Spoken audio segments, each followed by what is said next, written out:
Now I know, this point in time, nakarating na ako dito sa San Nicolas Street.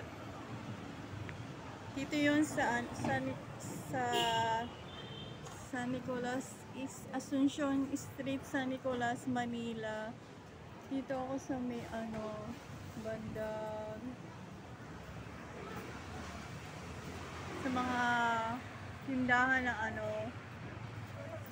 hindi pala, puro opisina pala to ni tindahan. Kasi sa kabila, pharmacy siya.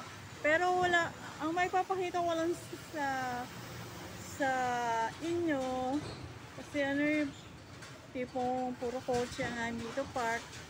Kasi doon sa kabila, Metro Bank yung bangko. Tapos doon sa kabila, Chinese, siya building, yung door. Kaya,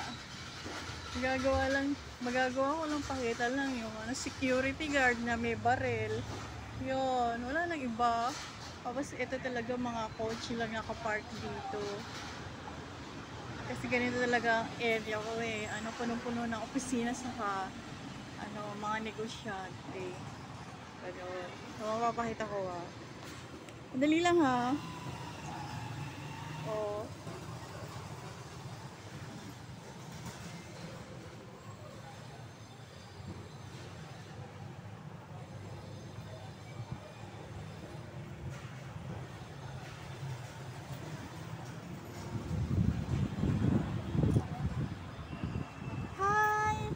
Ba? Sabi sa inyo eh. Ganito eh. Mas yung alakas ng hangin. Talagang ang sarap-sarap isipin kapag nag-work ka. May sarili ka talagang yung rules and regulation. Natutuwa naman ako. Wala akong kaagaw dito sa area na to. Kasi ang layo-layo na nito eh. Na to? Papuntang Binondo Church. O kaya Mother and Child. Kasi doon sa kabila, Binondo Church na. O diba?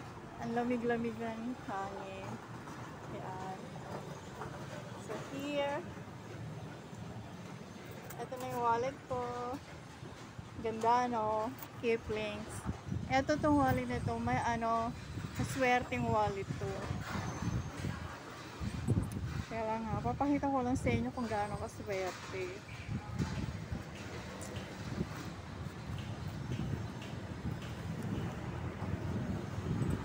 Ito na ang swerte ng ating pinalalagyan sa aking area. Ang daming pera, no? Ito na yung aking hinita sa mga sandaling ito. Yan, kaya masarap. Masarap kapag araw-araw ganito ang buhay. Konting peace lang, napapagod, konting peace, magpapahinga, gano'n.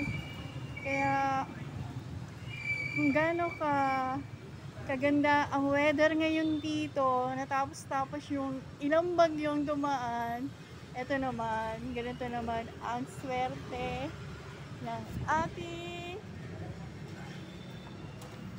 kita. Kumikita naman po talaga ako dito sa Dubai. Kaya kapag nagpapahinga ako, nakakangiti ako. First time ko lang pinakita kung gaano kalami yung kita ko ngayon kasi ang dami po talagang nangyaring bagyo dito eh. Pero ngayon na kasi, going back to school, kasi doon sa bandang Juan Luna Street, ang na doon, puro school supplies pa rin.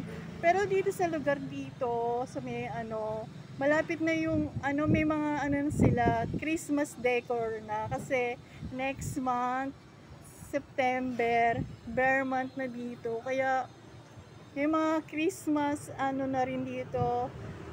Christmas materials na tinitinda.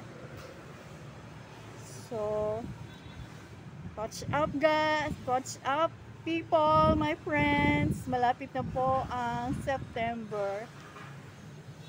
See you!